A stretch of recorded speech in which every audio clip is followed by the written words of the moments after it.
Bismillahirrahmanirrahim. Assalamualaikum warahmatullahi wabarakatuh.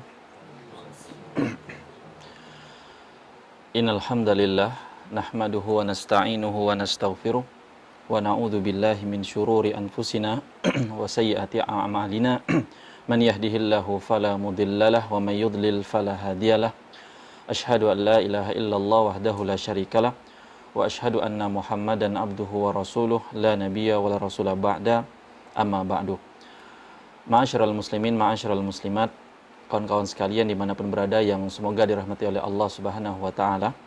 Tiada kata yang pantas yang senantiasa kita ucapkan dan kita haturkan kecuali senantiasa bersyukur kepada Allah Subhanahu wa ta'ala atas segala karunia dan nikmat yang Allah limpahkan kepada kita, yang mana pada kesempatan kali ini kita dapat kembali berjumpa dan mengkaji dari kitab para ulama, yakni kitab Fiqih Asmaul Husna karangan Syekh Abdul Razak hafizahullah taala, yang semoga Allah Subhanahu wa taala memudahkan kita untuk mengkajinya, membahasnya dan juga mengamalkannya. Sebagaimana juga kita berdoa kepada Allah Jalla wa ala, Allahumma inna nas'aluka ilman nafi'an, ya Allah kami memohon kepada Engkau ilmu yang bermanfaat, wa na'udzubika min ilmin la yanfa', dan kami berlindung kepada Engkau ya Allah dari ilmu yang tidak bermanfaat, tidak memberikan keberkahan, yang mungkin kita hanya tahu doang tapi nggak kita amalkan. Kita berlindung kepada Allah dari hal-hal tersebut. Wa min qalbin la yakhsha, dan dari hati-hati kami yang mungkin nggak fokus, mungkin nggak serius, mungkin nggak khusyuk. Nah, ini kita berlindung kepada Allah. Semoga Allah Subhanahu wa taala memberikan kita ilmu yang bermanfaat dan menjauhkan kita dari ilmu yang tidak bermanfaat, dan memberikan hati kita senantiasa khusyuk, fokus, dan konsisten. Kemudian salawat dan salam semoga tak lupa senantiasa kita haturkan dan kita panjatkan kepada baginda Nabi besar Muhammad SAW, serta kepada keluarga beliau, para sahabatnya, dan para umatnya hingga hari kiamat kelak. Kawan-kawan sekalian yang semoga dirahmati Allah dimanapun berada, bagi kawan-kawan yang sudah memiliki kitab Fiqih Asmaul Husna ini, silakan dibuka untuk di kitab terjemahnya di halaman berapa? Halaman 27 ya. Bagi kawan-kawan yang memegang kitab terjemahannya, silakan kita akan masuk kepada pembahasan di halaman 27, yaitu tentang fadlul ilmi bi asma'illahi ta'ala wa sifatihi, keutamaan ilmu dari nama-nama Allah dan sifat-sifat Allah yang mulia. Kita akan bahas tentang keutamaan ilmu ini. Dan pada pertemuan yang lalu kita flashback sedikit, kita sudah membahas yakni tentang kedudukan ilmu Asmaul Husna, kedudukan tentang ilmu nama-nama dan sifat Allah yang mulia. Nah, pada kesempatan kali ini kita akan masuk kepada pembahasan tentang keutamaan ilmu ini. Ya, yang ini adalah seri pertamanya dari yang ditulis oleh Syekh di sini hafizahullah, dari keutamaan ilmu tentang asma Allah dan sifatnya yang mulia. Kawan-kawan sekalian yang semoga dirahmati Allah Subhanahu wa taala, kita akan mulai yang disebutkan oleh Syekh hafizahullah taala, bahwasanya beliau mengatakan la raiba anal ilma bi asma'illahi wa sifatihi asyrafu ulumi syar'iyyati. Ketahuilah bahwasanya ilmu Asmaul Husna tentang nama-nama dan sifat Allah yang mulia ini adalah ilmu syar'i yang memiliki kemuliaan yang semulia-mulianya, dan wa azkal maqasidil aliyah, dan ilmu ini adalah ilmu yang semurni-murninya ilmu. Artinya ilmu ini sangat mulia dan ilmu ini sangat murni. Kenapa? Sangat bersih. Wa a'dzal ghayatis saniyah li ta'alliqihi bi asyrafi ma'lumi wa huwa Allahu azza wa jalla. Apa sebab ilmu ini mulia banget? Apa sebab ilmu ini bersih atau suci dan tinggi sekali kedudukannya? Karena yang dibahas adalah zat yang maha tinggi, yang dibahas adalah zat yang maha mulia, zat yang mengajarkan kepada kita untuk ikhlas, untuk senantiasa bersih, suci, dan seterusnya. Maka ini kata Syekh hafizahullah ta'ala, ilmu ini adalah semulia-mulianya ilmu dan semurni-murninya ilmu, karena yang dibahas adalah objeknya ya seperti itu, berkaitan tentang kemuliaan dan kesucian. Sebagaimana kawan-kawan sekalian yang semoga dirahmati Allah, dalam kehidupan kita di duniawi pun, jika kita renungi bersama, ketika ada sebuah objek yang memiliki kemuliaan, ya, memiliki keagungan, kebesaran, atau mungkin ada value lah bahasa kita sekarang, ada harga, pasti part bagian dari objek tersebut juga berharga, ya gitu. Misalnya, kalau kita bicara misal jenis kendaraan atau mobil yang selevel Lamborghini misalnya gitu ya. Ya part bagian dari mobil tersebut juga akan mulia, akan agung, ya, sebagaimana objek dari yang udah kita tahu mobil tersebut memiliki harga atau kemuliaan. Nah, ini yang harus kita pahami bersama, bahwasanya ketika kita membahas Allah Subhanahu wa taala, kita mengkaji nama-nama dan sifat Allah Subhanahu wa taala, kita ini sedang berkenalan kepada zat yang maha mulia, yang maha suci, yang maha agung. Ini udah tinggi banget. Udah tinggi banget yang kita hadapi. Kemudian kawan-kawan sekalian yang dirahmati Allah, kata Syekh Hafizahullah taala bahwasanya mengenal nama-nama Allah Subhanahu wa taala dan sifat-sifatnya dan perbuatan-perbuatan Allah merupakan semulia-mulianya ajallu ulumiddin kulliha, semulia-mulianya ilmu agama, dan wa iradatu wajhahu ajallal maqasid, dan mengharapkan memandang wajah Allah Subhanahu wa taala adalah sebaik-baik atau semulia-mulia tujuan pula. Dan ini diantara akidah Ahlussunnah wal Jamaah yang harus kita yakini, bahwasanya kelak pada hari kiamat, di akhirat, di surga kelak, orang-orang yang beriman akan melihat Allah Subhanahu wa taala. Kemudian kata Syekh Hafizahullah taala, pembahasan nama dan sifat Allah ini juga di antara wadzalika asasul hanafiyyati millata Ibrahim alaihissalam. Pembahasan ilmu nama-nama dan sifat Allah ini juga menjadi fondasi agama yang lurus yang dibawa oleh Nabi Ibrahim alaihissalam, yang juga alladzi ijtama'a alaihi jami'un nabiyyin, yang seluruh nabi, seluruh rasul itu mereka juga sepakat tentang masalah ini. Ya, sepakat tentang masalah ini. Dakwah mereka, ajaran mereka itu berlandaskan perkara ini. Di antaranya nama-nama dan sifat Allah Subhanahu wa taala, dan ini juga menjadi di antara fokus dakwahnya para nabi dan para rasul sampai nabi kita yang terakhir, yaitu Nabi Muhammad sallallahu alaihi wasallam. Dan kata Syekh Hafizahullah taala di sini, wa ursilu bida'wati ilallahi azza wa jalla, dan mereka para nabi dan para rasul tersebut diutus untuk berdakwah kepada tauhidullah, mengesahkan Allah Subhanahu wa taala dan mengenalkan nama-nama dan sifat-sifat Allah Subhanahu wa taala. Dan mereka para nabi dan para rasul tersebut juga menjelaskan jalan yang bagaimana agar mereka itu bisa mengesahkan Allah, bagaimana mereka bisa kenal kepada Allah Subhanahu wa taala. Ya, dan dampak dari orang yang mengikutinya atau dampak dari orang-orang yang mengingkarinya. Kemudian kawan-kawan sekalian yang semoga dirahmati Allah Subhanahu wa taala, Syekh di sini menukil perkataan Al-Imam Ibnul Qayyim rahimahullahu taala, bahwasanya Al-Imam Ibnul Qayyim rahimahullahu taala mengatakan, inna da'watar rusuli taduru ala thalathati umur. Sesungguhnya dakwahnya para rasul, dakwahnya para nabi, dan ini juga menjadi dakwahnya kita pada hari ini yang kita pegang. Kita nggak dakwah bawa nama A, B, C, dan seterusnya, tapi kita bawa dakwahnya para nabi dan para rasul.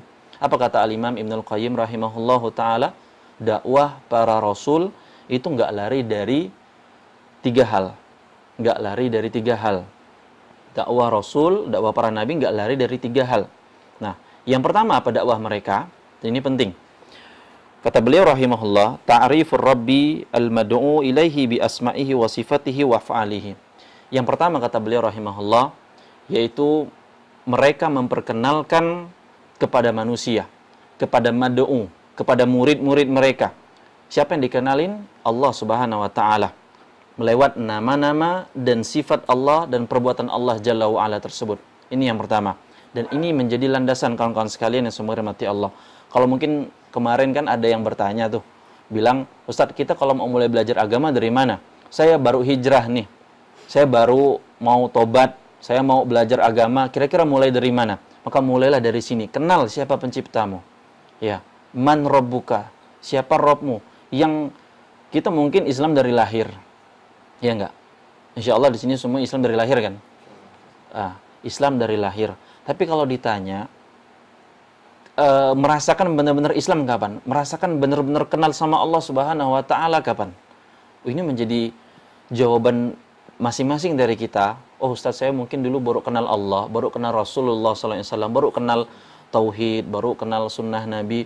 Itu mungkin pas SMA, ikut rohis, atau mungkin pas kuliah, gitu kan.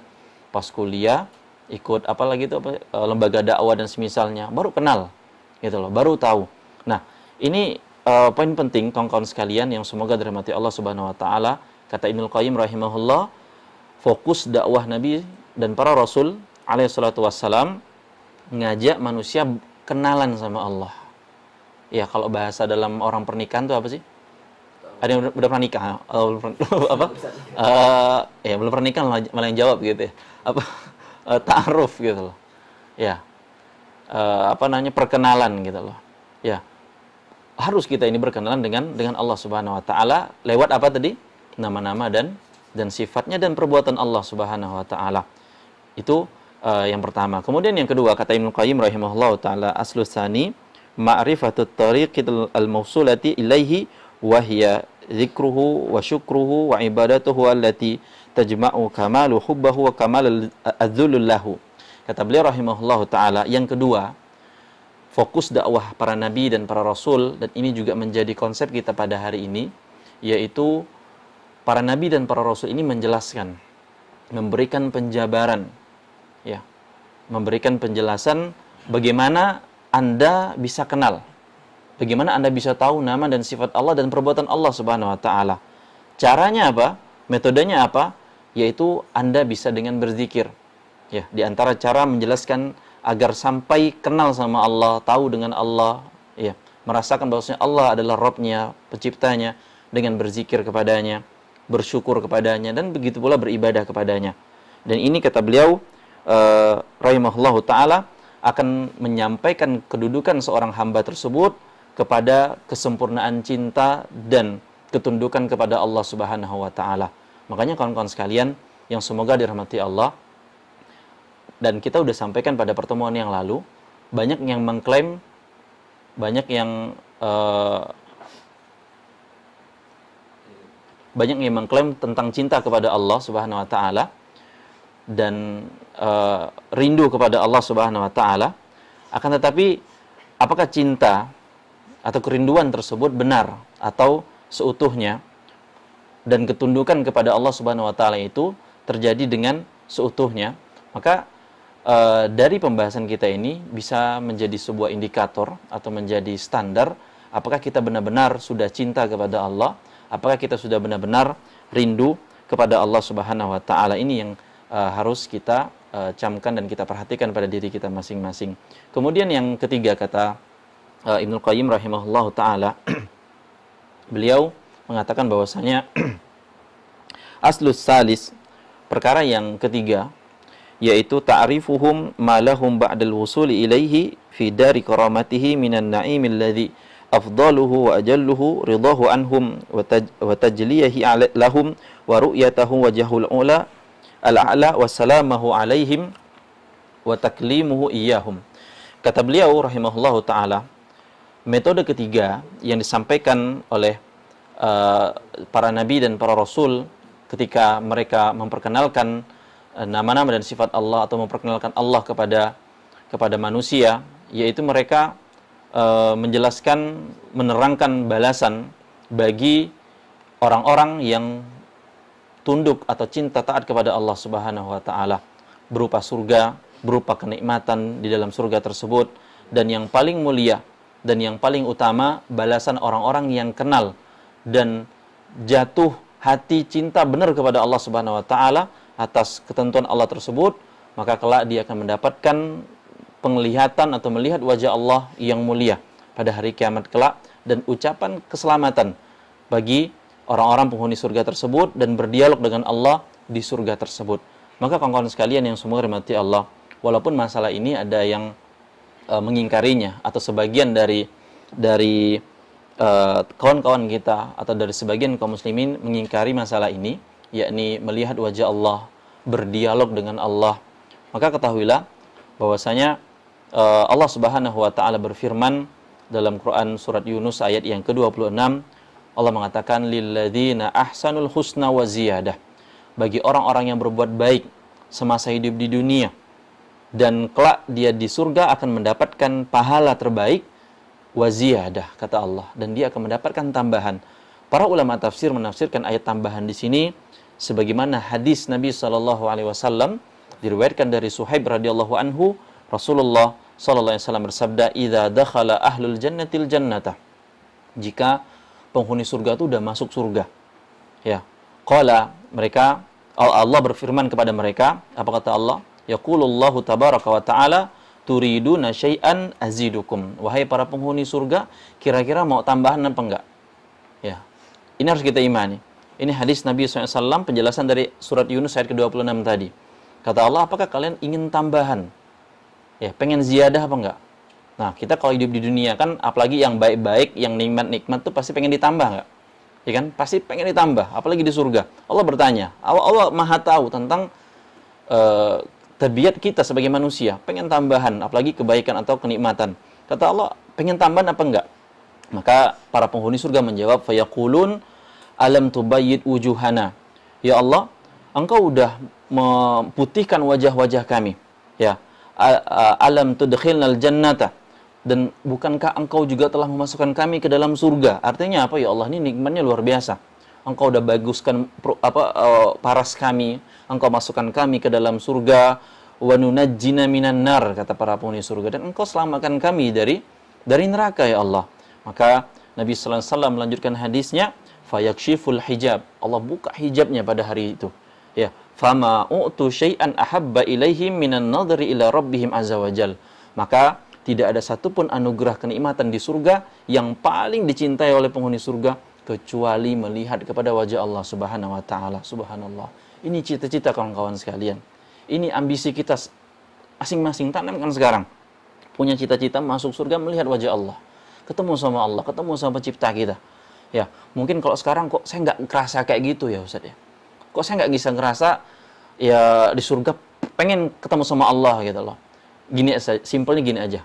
Kawan-kawan coba pernah nggak rindu ketemu sama orang tua yang sekolah jauh, atau mungkin ada yang mungkin orang tuanya udah meninggal, kangen gitu kan. Ingat dulu masa masih ada gitu. Itu sama makhluk, sesama makhluk loh. Yang kebaikannya kadang terbatas. Ya, orang tua kita kan sama kita kan kebaikannya terbatas. Enggak all out lah bahasanya gitu. Walaupun banyak, nggak kita pungkiri kebaikan orang tua kita banyak. Tapi ketika muncul rasa rindu, rasa kangen, nah Allah Subhanahu wa taala, kawan-kawan sekalian yang semoga dirahmati Allah, lebih daripada itu semua. Dan Dia berhak lebih kita cintai daripada orang tua kita yang berada di peringkat keduanya. Ya. Yang paling harus kita cintai adalah Allah dan Rasul-Nya sallallahu alaihi wasallam. Maka ini yang disampaikan Al-Imam Ibnul Qayyim rahimahullah ta'ala, bahwasanya di antara dakwah para nabi dan para rasul, di antara dakwah para nabi dan para rasul, mereka menyampaikan kepada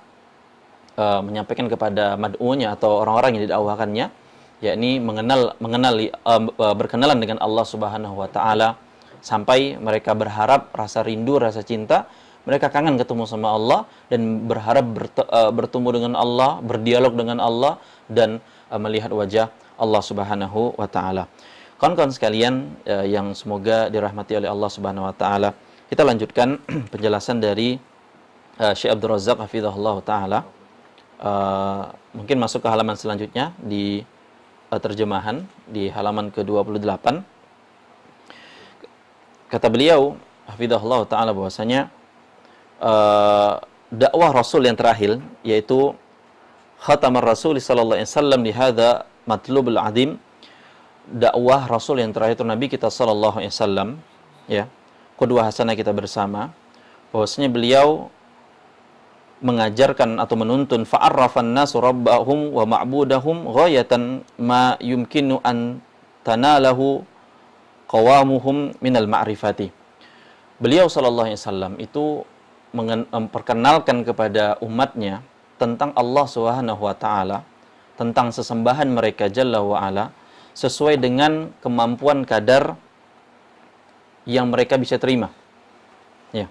Nabi kita Shallallahu Alaihi Wasallam memberikan penjelasan kepada umatnya tentang Allah Subhanahu Wa Taala. Jadi kan kita udah tahu pembahasan asma dan sifat Allah ini pembahasan yang tinggi, pembahasan yang mulia, pembahasan yang agung.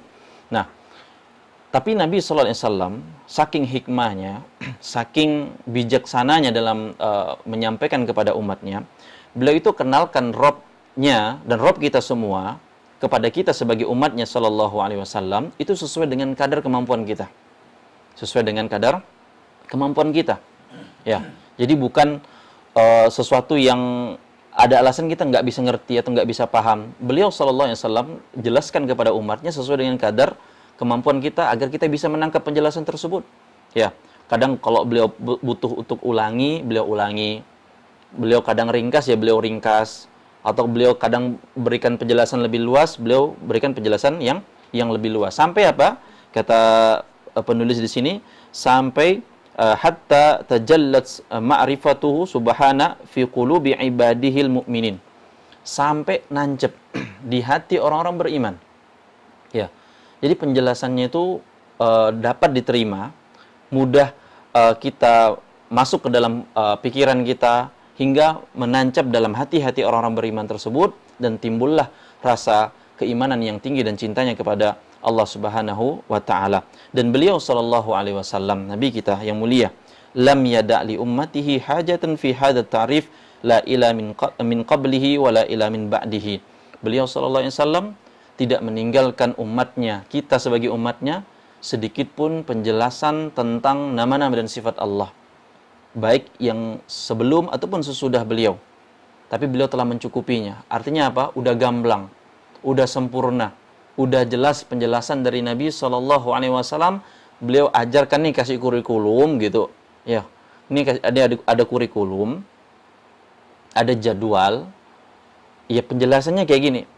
Gamblang udah dari Nabi Shallallahu Alaihi Wasallam tentang Allah tuh kayak gimana, namanya apa aja, sifatnya apa aja, perbuatannya gimana, itu udah dijelaskan oleh Nabi Shallallahu Alaihi Wasallam dengan sejelas-jelasnya. Sebagaimana Allah berfirman, kata Syekh di sini dalam surah Al-Ankabut ayat ke-51, awalam yakfihim anna anzalna 'alaikal kitaba yutla 'alaihim inna fi dzalika larahmatan wa dzikra liqaumi yu'minun. Dan apakah nggak cukup, kata Allah, bagi mereka bahwasanya kami telah menurunkan kepada engkau Al-Quran, sedang Al-Quran ini dibacakan kepada mereka, dan sesungguhnya dalam Al-Quran ini terdapat rahmat yang besar dan pelajaran bagi orang-orang yang beriman. Kemudian kata Syekh Hafidhahullah Ta'ala, wa kaifa la wa huwal qailu alaihi salatu wassalam. Bagaimana mungkin Nabi itu masa iya gitu loh, nggak jelasin, nggak ngenalin umatnya tentang Rabbnya Allah Jalla wa'ala. Nggak mungkin, kawan sekalian. Ini udah gamblang sebenarnya, cuman kita aja yang kurang belajar atau nggak tahu. Beliau Sallallahu Alaihi Wasallam bersabda, qad taraktukum 'alal bayda'i lailuha kanahariha la yazighu anha ba'di illa halikun. Sesungguhnya, kata Nabi Sallallahu Alaihi Wasallam, aku telah meninggalkan kepada kalian agama Islam ini, penjelasan tentang nama-nama dan sifat Allah ini, dan perbuatan Allah Jalla wa'ala ini, bayda, putih bersih. Putih bersih. Ya, nggak ada kerancuan. Dan beliau kasih analogi lain, lailuha kanahariha. Malamnya seperti siangnya. Maksudnya apa? Yang mana malam, yang mana siang, kan kita jelas ya. Ada yang nggak bisa bedain mana malam, mana siang. Mungkin yang orang tunanetra nggak bisa ngelihat gitu. Tapi tetap dia sadar waktunya malam, ya kadang istirahat. Jelas beda malam sama siang. Atau analogi lain apa? Langit dan bumi gitu. Langit dan bumi. Beliau mengatakan la yazighu anha ba'di illa halikun. Tidak ada yang menyimpang, nggak ngikutin nih penjelasan, nggak ngikutin nih pembahasan dari apa yang telah kutinggalkan, kecuali dia akan halik, akan binasa, akan tersesat, ya, akan nggak bisa berada di jalan yang lurus. Dan beliau juga Sallallahu Alaihi Wasallam bersabda, ma ba'atsallahu min nabiyyin illa kana haqqan alaihi an yadulla alaihi khair ma ya'lamuhu lahum wa yanha an syarrin ma ya'lamuhu lahum. Kata Nabi Shallallahu Alaihi Wasallam, tidaklah Allah mengutus seorang nabi yang memberikan penjelasan. Tadi kan kita udah bahas, kata Ibnu Qayyim, tugas nabi itu ngajak mengenalkan umatnya kepada Allah Subhanahu Wa Taala. Nah, ketika mereka sudah diutus, mereka mengajarkan, pasti mereka itu, kata Nabi SAW, melainkan wajib bagi mereka mengajarkan, menjelaskan kepada umatnya kebaikan yang dia ketahui, apapun itu. Ini wajib hukumnya bagi para nabi dan rasul, dan begitu pula bagi para guru-guru kita. Ya, kalau kita ada tahu kebenaran, tahu ilmu, maka sampaikan, sampaikan dengan bijak tentunya. Kata Nabi SAW, para nabi ini menyampaikan apa yang mereka ketahui dan melarang mereka dari hal-hal kejelekan bagi mereka yang mereka juga kasih tahu.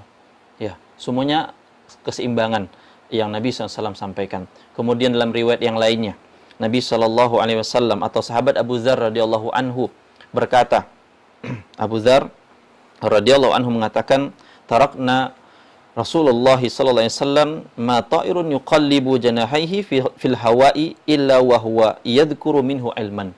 Kata Abu Dzar radhiyallahu an, Rasulullah tuh meninggalkan kami, ini para sahabat mengatakan, meninggalkan kami, atau beliau tuh udah meninggalkan sebuah ilmu yang sangat lengkap, sempurna, sampai-sampai seekor burung yang terbang di langit mengepakkan sayapnya, kecuali beliau sebutkan ilmunya.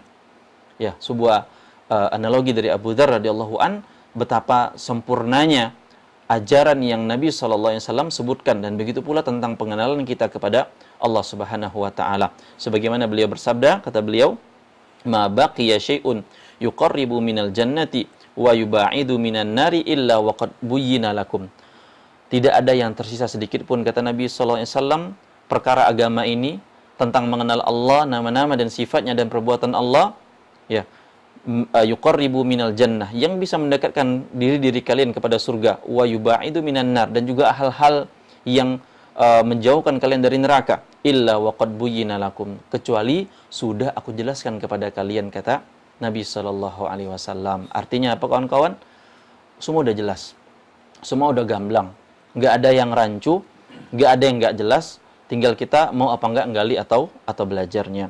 Kemudian kata Syekh Hafizahullah taala juga di sini, faminal mihali an yakuna alaihi salatu wassalam, dan di antara hal yang mustahil, hal yang mungkin bisa kita bilang ajib, Nabi sallallahu alaihi wasallam qad allamal ummata adabu qada'il hajati. Nabi kan ngajarin adab apa? Adab buang hajat. Ya. Dan masalah ini pernah terjadi di zaman Umar bin Khattab radhiyallahu an, ketika seorang Yahudi mengatakan tentang, sampai segitunya kah wahai Umar, Nabi engkau itu ngajarin ya buang hajat juga diajarin gitu loh. Ya benar, memang sempurnanya agama kita sampai buang hajat pun diajarin, ada aturannya, ada adabnya dalam Islam. Bukan situ doang, adab makan, ya, juga diajarin, adab minum, ya, adab masuk dan keluar rumah, lengkap banget, ya, lengkap banget, dan itu terperinci. Sampai kaki apa yang harus didahulukan, terperinci banget. Bukan sampai situ doang, sampai memakai sendalnya aja juga diajarin sama Nabi SAW. Jadi yang kayak gitu aja, yang perintilan-perintilan, yang mungkin sebagian orang nggak penting, ngapain ngurusin masuk keluar masuk rumah, ngapain ngurusin orang buang hajat, gitu kan? Enggak, inilah kesempurnaan Islam. Inilah kesempurnaan Islam, semua Nabi sampaikan, mana yang baik, mana yang enggak, gitu kan? Ya, sebagaimana juga dalam hadis yang lain, Nabi kan menyebutkan tentang kalau ada minuman yang kemasukan lalat, ya, itu diapain? Dicelupin, gitu kan ya? Dicelupin. Karena apa? Salah satu di antara sayap itu ada dawa, ada penawar, gitu loh, ada obatnya. Lah yang sekarang kan muncul tuh penelitian segala macam, gitu kan? Ya baru akhirnya sebagian baru yakin gitu, atau baru ngimani. Ini yang kadang kita keliru. Kalau nunggu bukti baru ngiman, ya ribet, ya ribet urusannya. Nah, jadi kita kembali ketika Nabi SAW telah menjelaskan semuanya kepada kita, sampai perkara-perkara yang sepele atau orang nggak pikirkan, gitu loh, sampai yang mohon maaf urusan rumah tangga atau ranjang suami istri pun Islam urus. Ya, enggak ada seujuk-ujuk kayak binatang gitu loh, enggak. Nabi SAW kasih aturan, kasih apa? Kasih metode atau ada adab-adabnya. Maka lebih mungkin lagi, kata Syekh di sini hafizahullah taala, Nabi menjelaskan tentang perkara Rabb mereka, yaitu Allah Subhanahu wa taala. Maka di sini pasti lebih sempurna penjelasannya. Pasti lebih gamblang. Yang kayak gitu aja gamblang gitu loh. Yang apa namanya tadi? Buang hajat, minum, makan, terus masuk keluar rumah gitu kan, rumah tangga gitu kan, pernikahan dan seterusnya. Itu aja terperinci, apalagi Nabi menjelaskan tentang masalah Allah Subhanahu wa taala, pasti lebih jelas lagi. Kita aja itu tadi nggak banyak belajar atau banyak nggak tahu. Dan kita udah disebutkan di awal juga bahwasanya ilmu tentang nama-nama dan sifat Allah ini ilmu yang mulia, ilmu tauhid gitu loh. Pengesaan kepada Allah, pengenalan kepada Allah Subhanahu wa taala. Masa nggak gamblang, masa nggak jelas? Ya kita aja yang perlu menggalinya. Kemudian kawan-kawan sekalian yang semoga dirahmati Allah, kata Syekh hafizahullah taala, nggak mungkin beliau nggak jelasin. Beliau nggak mungkin nggak jelasin kepada kita. Ya, ini harus kita pahami. Nggak mungkin Nabi SAW nggak jelaskan kepada umatnya tentang kebutuhan yang apa? Yang mendesak. Kan kita bahas pada pertemuan kemarin, bahwasanya mempelajari ilmu asma dan sifat Allah ini, nama-nama dan sifat Allah ini kebutuhan yang apa? Darurat kan? Emergensi, harus segera gitu loh, harus ditangani. Nah, bagaimana mungkin Nabi ngajarin makan, minum? Kan mendesak juga kan ya, kalau apalagi udah kelaparan kan. Nah, begitu pula pengenalan kepada Allah Subhanahu wa taala ini lebih mendesak. Ini lebih kita butuhkan, ya. Kenapa? Kata Syekh hafizahullah taala, fa innahu la sa'adatan lin-nasi wala falah wala salah wala naim la rahatan illa bi an ya'rifu rabbahum wa ma'budahum wa ya'budu. Kata beliau hafizahullah taala, enggak bakal ada kebahagiaan. Ingat, tidak bakal ada kebahagiaan.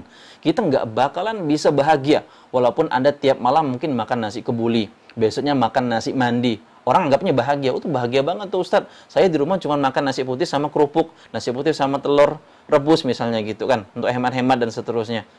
Tapi ingat, diperhatikan kawan-kawan. Perhatikan. Bahagia itu, kata Syekh hafizahullah taala, enggak bakalan ada bahagia bagi diri Anda. Tidak bakal ada kesuksesan bagi Anda. Tidak ada bakal kebaikan, kenikmatan, ketentraman bagi Anda. Ya, kalau Anda tidak kenal kepada siapa Rabb Anda. Kalau Anda nggak kenal siapa yang Anda sembah. Kalau Anda nggak kenal siapa yang Anda ibadahi. Kita tunggat-tunggit, Allahu Akbar, sami Allahu liman hamidah.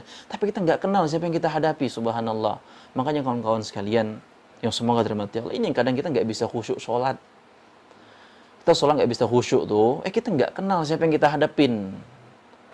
Ya nggak? Kira-kira ada yang khusyuk sholatnya sini tadi? Atau isya tadi, Pak?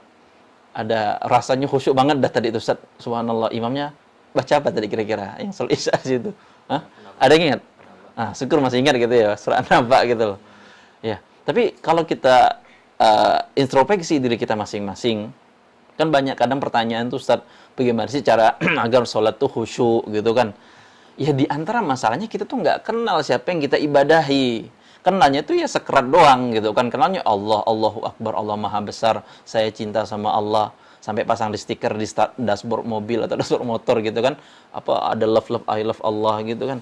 Ya nggak terlalu faedah kawan-kawan sekalian. Nggak terlalu memberikan bekas kepada diri kita. Kalau kita ya mau bahagia, mau tentram, mau khusyuk, ya ini kecuali kita kenal kepada Rabb kita.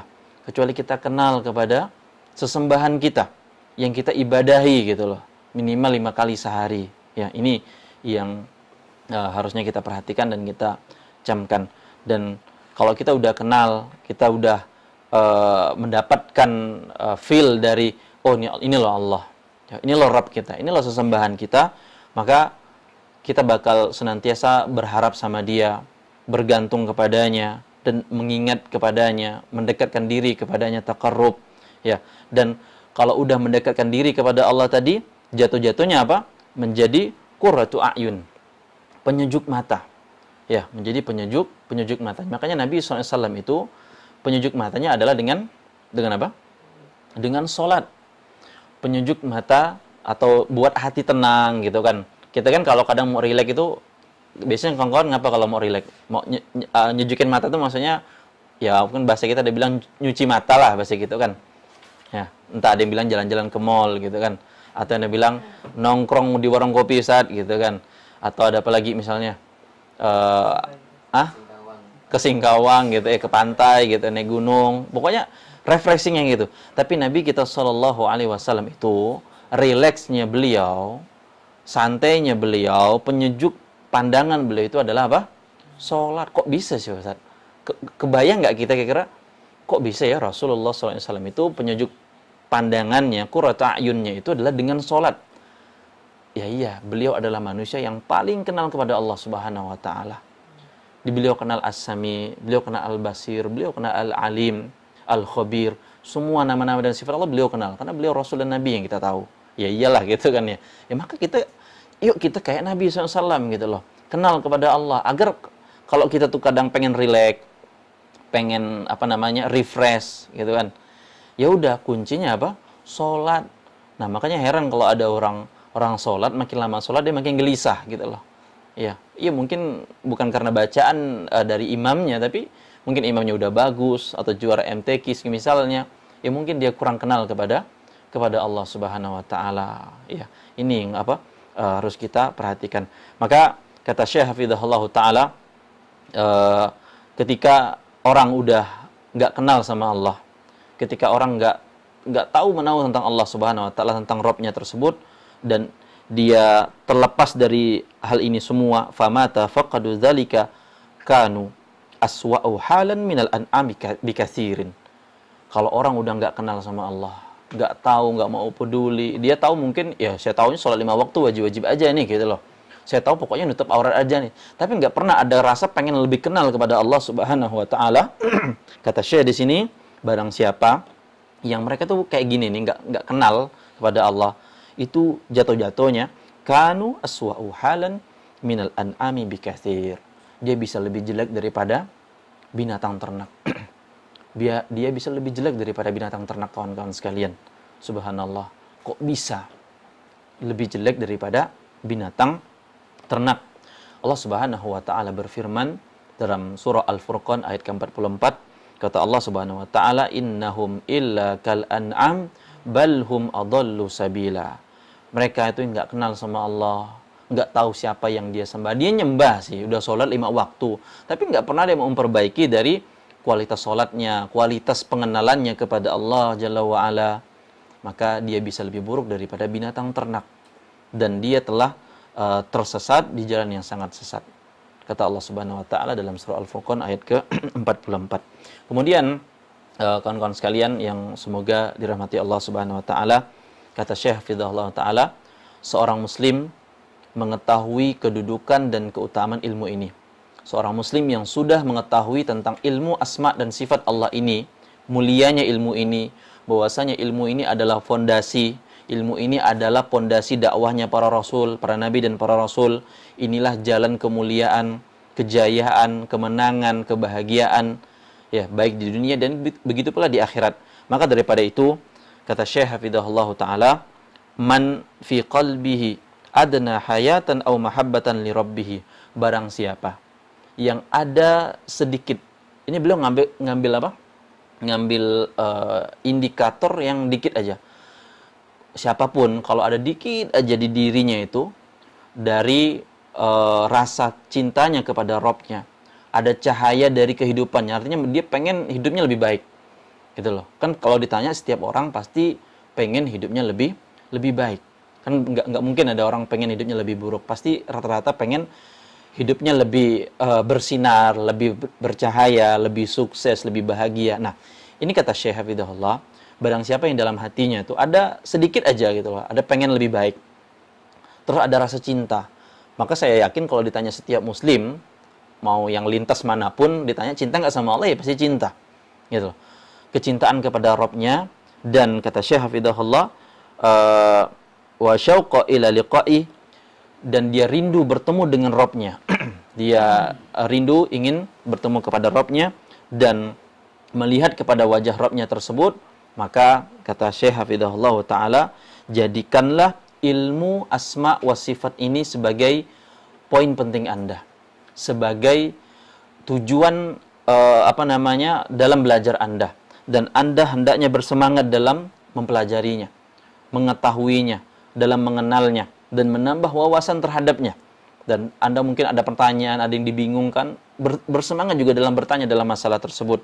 Karena inilah seutama-utama tujuan, seutama-utama cita-cita, kata Syekh Hafizahullah Ta'ala. Dan tidaklah hati yang selamat. Walaisatil qulubus sahiha wan nufusul mutmainna illa syai'in minal asya'i aw syaqa minha ila ma'rifati hadzal amr. Tidaklah hati yang itu tenang, hati yang tentram, yang dia senantiasa gembira, itu kecuali dia memahami hakikat ilmu ini. Dia memahami hakikat ilmu ini. Jadi kalau kawan-kawan mau hatinya itu tenang, hatinya itu sahih, senantiasa sehat, nggak mudah iri sama orang. Kan kita kan banyak ketimpa sakit hati ini. Ya, ngelihat teman lebih dikit, ya udah iri, udah hasad, udah macam-macam lah, atau kurang terima. Ya, dia itu nggak sholat loh, tapi usahanya maju gitu kan. Dari hati itu kadang ya ada muncul aja gitu loh. Nah, kalau kita mau hati kita itu sehat, lapang, logowo, yaitu tadi kata Syekh Hafizahullah Ta'ala, pahamilah hakikat ilmu ini.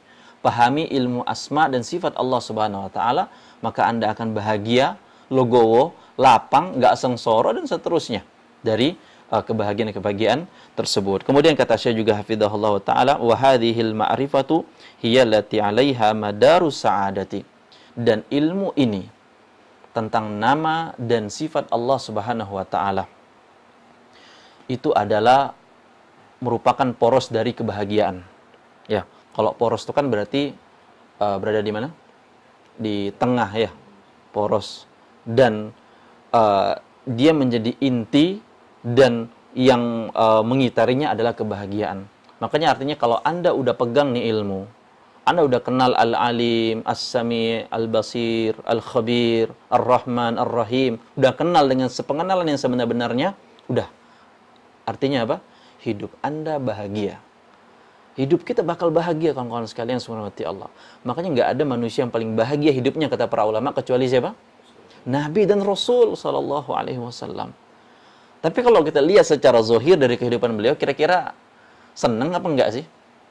Enggak. Ya. Enggak gitu loh. Malah beliau dalam hadis yang lainnya beliau mengatakan gitu loh. Manusia yang paling banyak ujiannya siapa? Al-Anbiya, para nabi dan para rasul yang paling banyak ujian. Tapi subhanallahnya, di balik ujiannya yang banyak, mereka jugalah yang hidupnya yang paling bahagia. Apa masalahnya?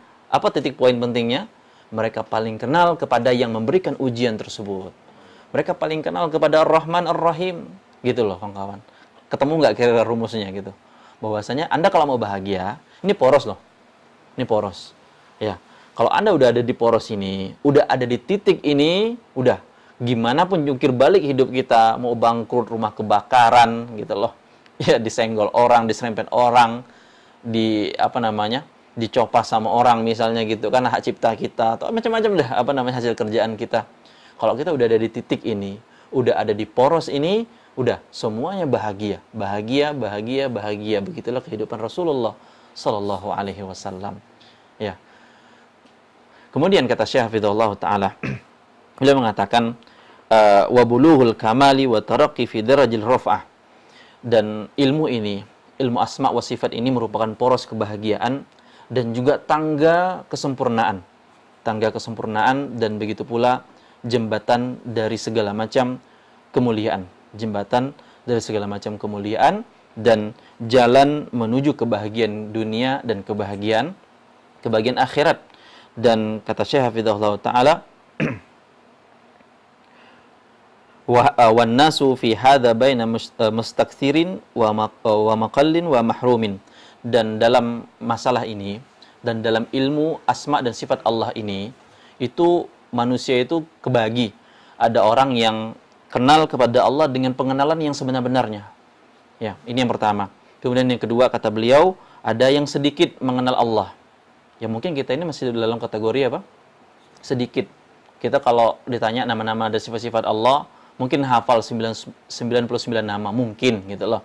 Tapi kalau ditanya yang simpel aja, coba jelasin deh Ar-Rahman sama Ar-Rahim. Yang berulang-ulang kali kita baca, Bismillahirrahmanirrahim.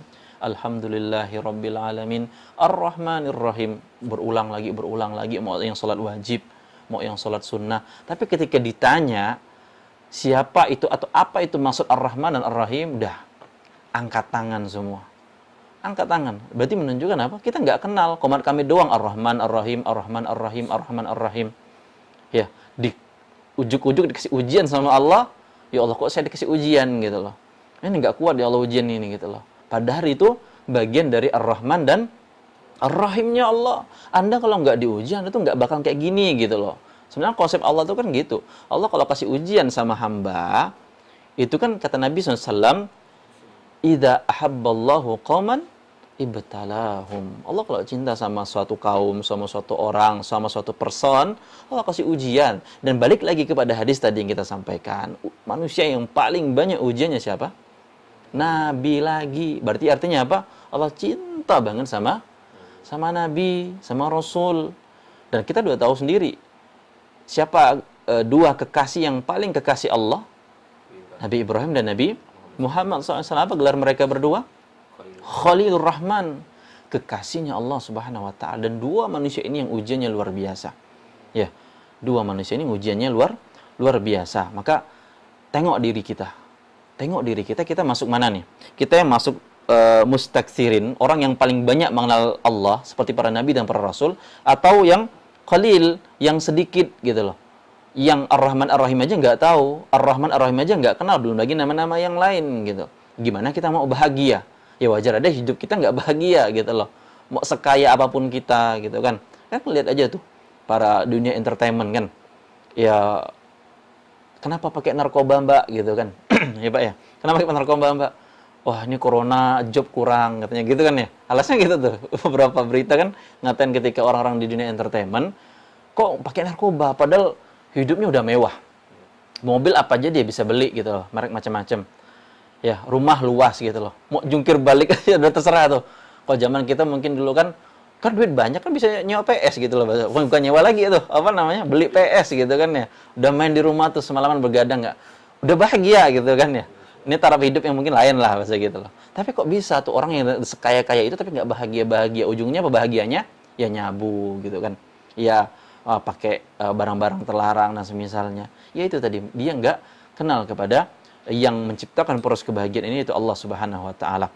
Kemudian kata Syekh Hafizahullah taala bahwasanya wal fadlu biyadillah yu'tihi may yasha wallahu dzul fadlil azim. Dan keutamaan-keutamaan ini hanya Allah yang memberikan.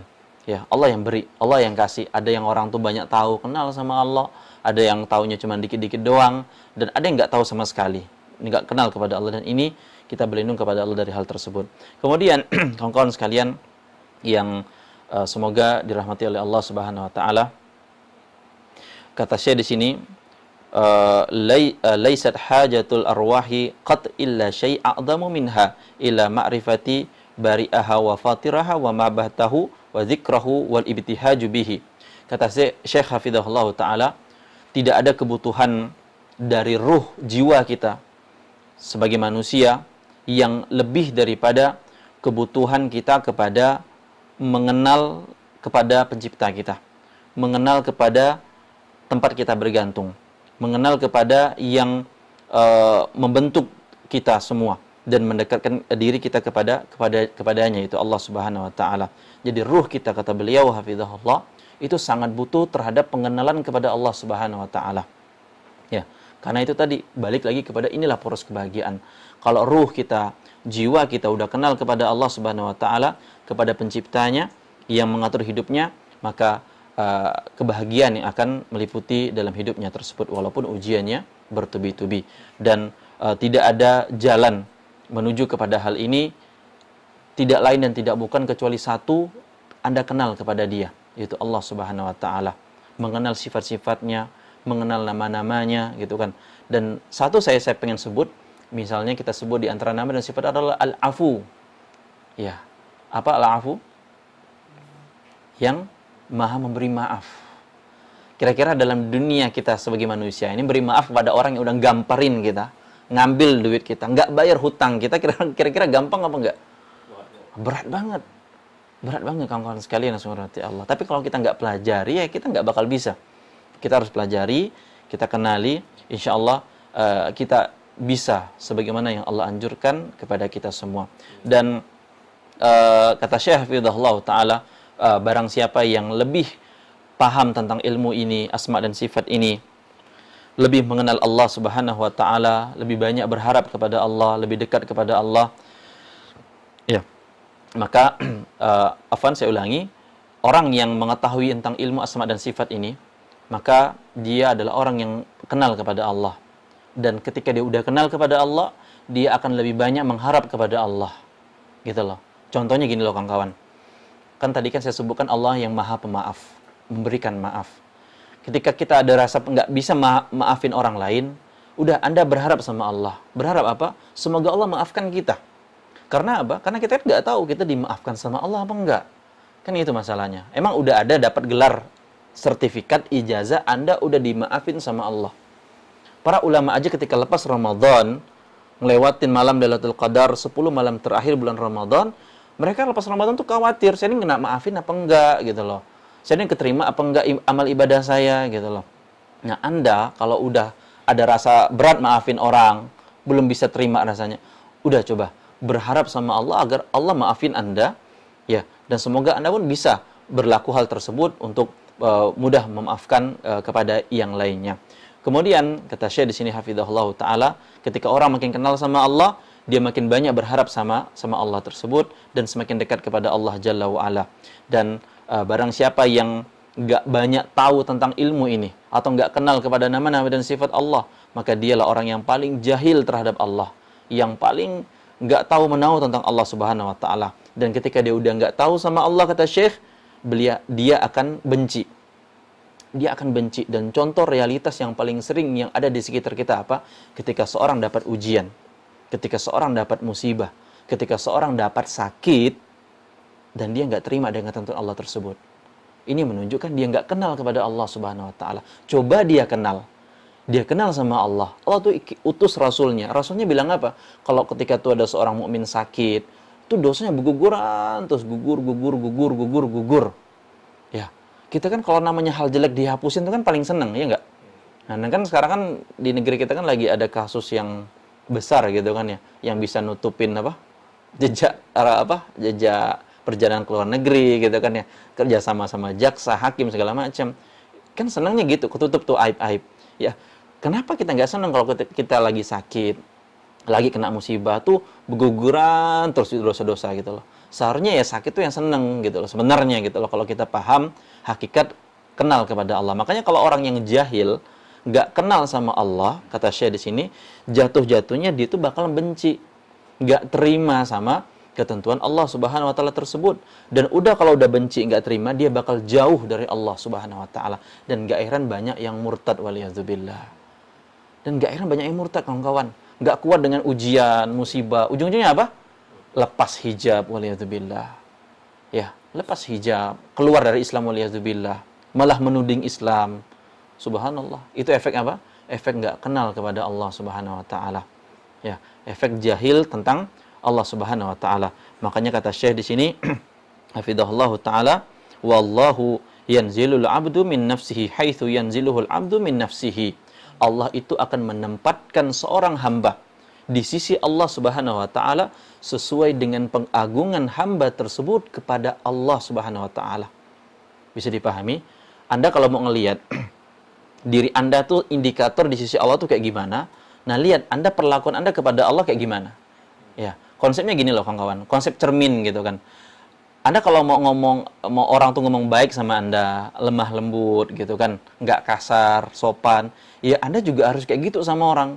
Kalau kita nggak pernah kayak gitu sama orang, jangan harap orang kayak gitu sama Anda. Makanya nggak heran kalau ada orang yang suka ngomong ngegas misalnya gitu kan, teriak-teriak, terus dikit-dikit ya marah gitu. Ya orang yang ngadepin dia juga ujung-ujungnya yang sabar-sabar pun akhirnya apa? Marah juga gitu loh. Nah, begitu pula perlakuan kita kepada Allah. Penempatan pengenalan kita kepada Allah, begitu pula Allah akan memperlakukan kita sebagaimana pengagungan kita kepada Allah Subhanahu wa Ta'ala tersebut. Makanya Allah berfirman dalam surah Fatir ayat ke-28, innama yakhsyallaha min ibadihil ulama. Sesungguhnya orang yang takut kepada Allah di antara hamba-hambanya adalah hanya para ulama. Ya, yang takut kepada Allah sebenar-benarnya takut hanya para ulama. Kenapa? Karena ulama inilah yang paling paham. Karena kan ulama dari kata alim, al-ilmu, mengilmui tentang Allah, mengenal kepada Allah.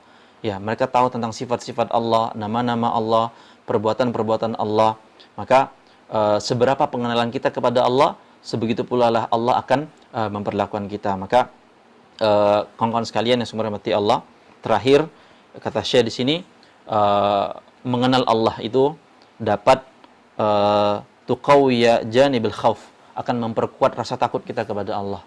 Semakin kita kenal sama Allah, kita semakin takut. Kita nggak perlu CCTV bahasanya gitu loh.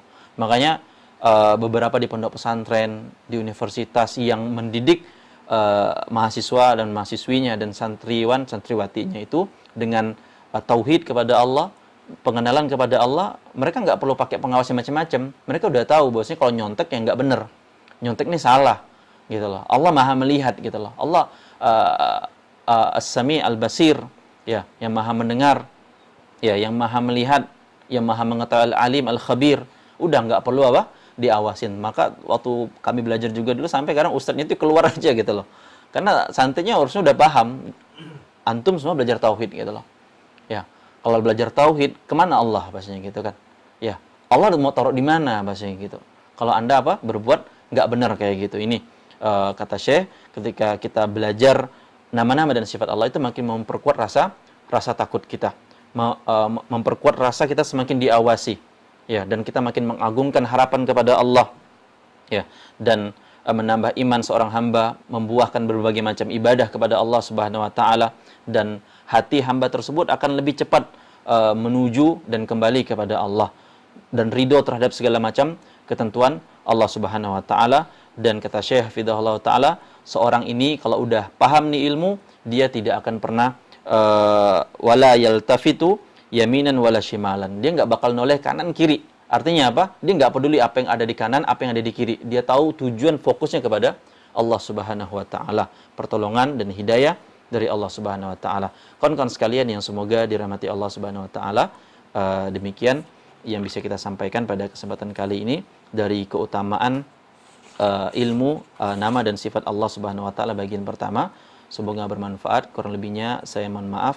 Wa sallallahu ala nabiyyina Muhammad wa akhiru da'wana alhamdulillahirabbil alamin wallahu a'lam bissawab.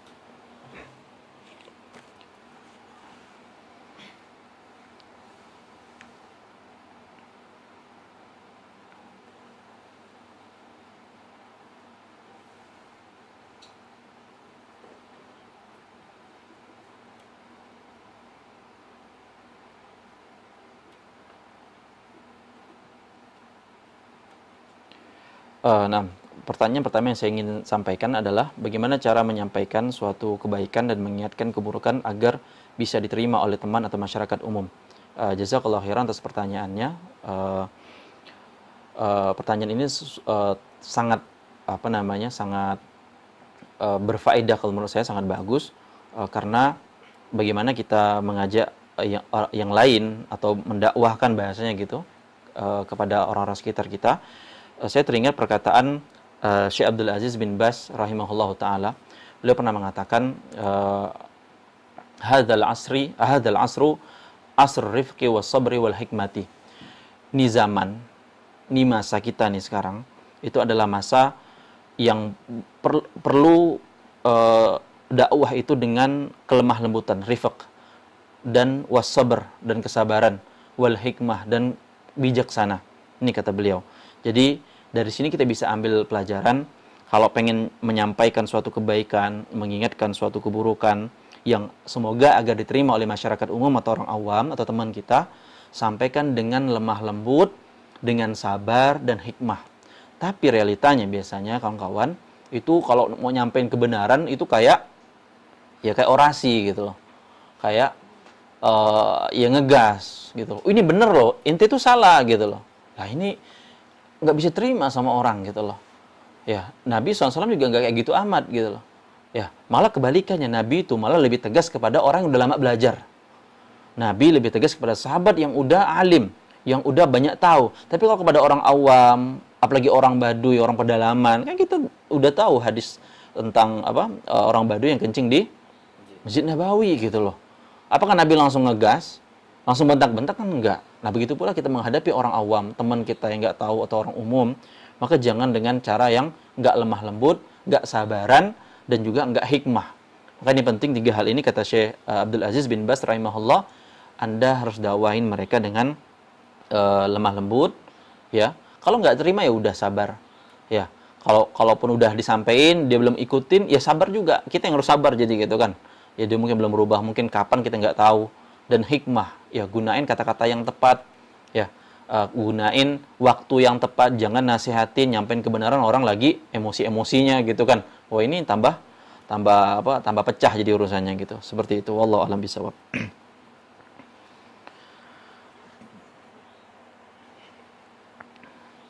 Nah, pertanyaan selanjutnya, bagaimana agar pemahaman kita dibukakan dalam mempelajari ilmu ini maupun ilmu syar'i lainnya? Terima kasih atas pertanyaannya, jazakallahu khairan. Yang pertama, hendaknya atau yang menjadi paling utama, saran saya adalah memohonlah kepada Allah. Memohon kepada Allah agar dimudahkan dalam memahami ini, ya. Memohon ilmu yang bermanfaat, dijauhkan dari ilmu yang tidak bermanfaat, dimudahkan urusan sebagaimana doa yang Nabi SAW juga ajarkan, Allahumma la sahla illa ma ja'altahu sahla. Ya, mohon kemudahan. Jadi kalau bisa dibilang, kalau kita mau belajar, mau menuntut ilmu, majelis taklim, ya juga mohonlah sama Allah. Ya, dan mohonnya serius gitu loh. Sungguh-sungguh. Allahumma a'inni ala dzikrika wa syukrika wa husni ibadatik. Ini juga doa yang perlu kita renungi, resapi. Allahumma inni as'aluka ilman nafi'an, ya juga perlu kita resapi. Ketika mohon sama Allah. Itu di antara cara pertamanya, mohon sama Allah. Karena kalau Allah kasih, ya kun fayakun, bagi Anda paham, udah dapat gitu loh. Nggak perlu pakai berbagai macam metode yang lain-lainnya. Walaupun agar paham juga banyak metode. Misalnya mengulang pelajaran, dan hak ilmu itu adalah dengan dimurojaah, diulang. Maka kalau kita nggak bakal bisa paham kalau nggak kita ulang pelajaran tersebut. Ya, kita simak lagi atau tanyakan lagi dan seterusnya, seperti itu. Wallahu a'lam bishawab.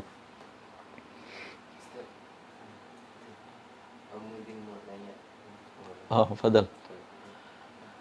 Assalamualaikum warahmatullahi wabarakatuh. Assalamualaikum warahmatullahi wabarakatuh. Ini Ustaz, kemarin kan tetangga depan rumah saya itu meninggal.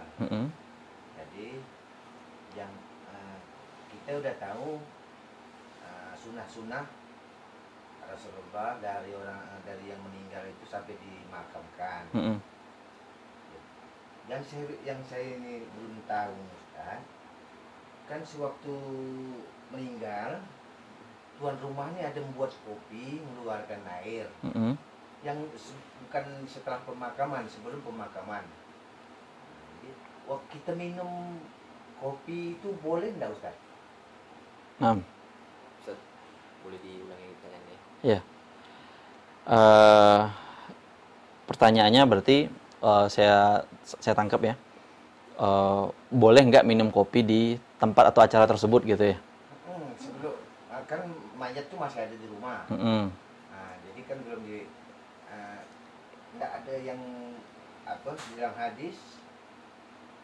Dalam hadis Rasulullah kan bilang tidak boleh makan makanan tempat orang yang mengalami kematian, kalau salah hadisnya.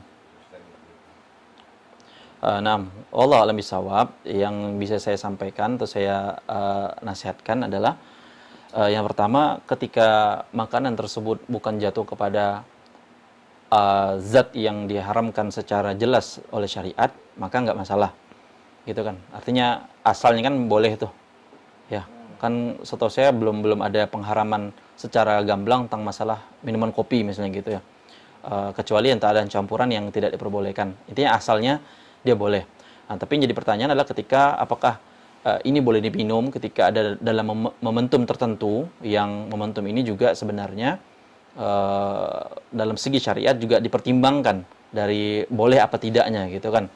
Nah, sebatas yang saya tahu, wallahu alam, karena melihat dari zat makanan atau yang itu diperbolehkan, maka nggak ada masalah, atau tidak ada pelarangan secara secara tegas gitu loh. Ya, tidak ada pelarangan secara tegas untuk hal yang seperti itu sampai kepada yang tahapnya tinggi gitu loh. Iya sih nggak boleh bahasanya gitu kan kalau ada urusan makanan dalam momentum tersebut, tetapi kita lihat zat-zatnya gitu loh. Zat-zat arti bentuk makanan ini apa gitu loh atau gimana. Kalau sekadar air putih, sekadar air kopi gitu loh. Nah, kadang yang jadi perbincangan adalah apakah sekiranya sembelihan misalnya gitu. Nah, itu udah saya ya gitu. udah saya tanya di YouTube tentang dengan ustaz-ustaz sunnah kan. Kalau menerima makanan dari orang yang tahlilan itu tidak masalah. Itu halal. Kalau menerima, kalau makan di tempat orang yang mengadakan acara tahlilan itu tidak boleh. Jadi yang tadi saya tanyakan, orang yang meninggal itu kan di dalam tempat kematian disediakan air, kita minum. Insya Allah yang saya tahu nggak masalah Pak, nggak masalah. Walaupun kalau mungkin memang ada pendapat-pendapat yang lain, ya perlu didiskusikan lah bahasanya gitu loh. Jalan mana yang terbaik? Apalagi kan saya sampaikan, mungkin saudara kita masih mengadakan acara itu misalnya gitu ya. Ya kita setidaknya harus lebih bersikap bijak lah gitu kan. Bersikap bijak artinya ya jangan bersikap hal-hal yang mungkin tak menyinggung keluarganya atau membuat mereka udah sedih makin tambah sedih misalnya gitu. Jadi saran saya adalah berbuatlah sebijaksana mungkin. Ya selama mungkin kita nggak ada halangan untuk minum maka minum aja. Kalau emang nggak ditawarin juga nggak usah minum misalnya gitu kan. Nggak ada hal-hal yang setahu saya memberatkan seberat-beratnya kalau dalam kondisi-kondisi seperti itu.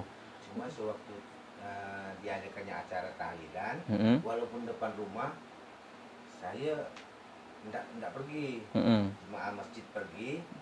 Jadi saya bulan-bulan sampai tidak berani saya tidak enak saya sholat di masjid saya itu. Iya. Pindah ke masjid At-Tanwir. Iya. Khairan insyaallah Pak. Jadi ya memang tantangan kita bersama lah dakwah dan seterusnya dalam hal itu, dan semoga ya kita dimudahkan oleh Allah Subhanahu wa taala untuk mengajak. Kan katanya tadi itu tidak menghadiri tahlilan tapi diantari makanan, kata jamaah terima. Kata Ustaz Firanda tidak masalah, kita tidak harus pergi ke acara tahlilan. Oh, dikasih orang diambil tidak apa-apa, Ustaz Firanda, Ustaz Syafiq. Saya kan langsung tanya hukum ini, hukum itu kan itu kan. Jadi itu nanya ke beliau nih, kalau yang sewaktu hari pertamanya meninggal tuh disediakan kopi kita minum bagaimana? Kata saya nanti tanya dengan Ustaz. Beliau nih. Iya, aman insyaallah, aman, nggak masalah. Nah, jadi mungkin kita cukup dulu kajian kita pembahasan ini, semoga bermanfaat, dan kita tutup dengan doa kafaratul majelis. Subhanakallahumma bihamdika asyhadu an la ilaha illa anta astaghfiruka wa atubu ilaik. Wassalamualaikum warahmatullahi wabarakatuh.